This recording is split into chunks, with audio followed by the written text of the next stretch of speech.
Number one, in everything can happen in the current political arena we are in. Yes. It will be associated with the youths. Now, the people, what I said at first, we as youths, the issue of unemployment, the issue of being but the papers they are not adding any value to them. And when so it is killing the youths. That's why I want to tell the youths, the time is now.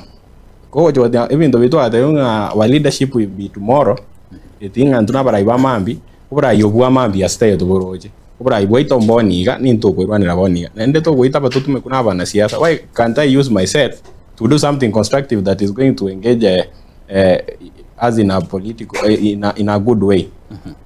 Let me say in abasa ingwika abasa bana siasa bange ngotumeka barabasa as a causing violence.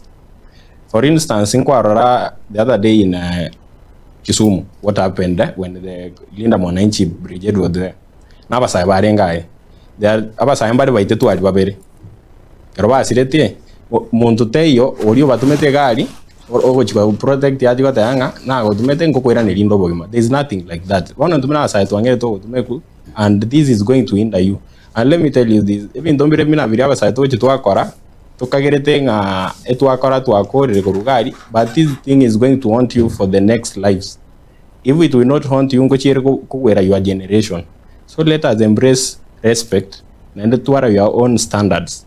Ntochi weta bagunya botumeka na abantu na siasa ase bintu bitachi gotokonya. Yeah.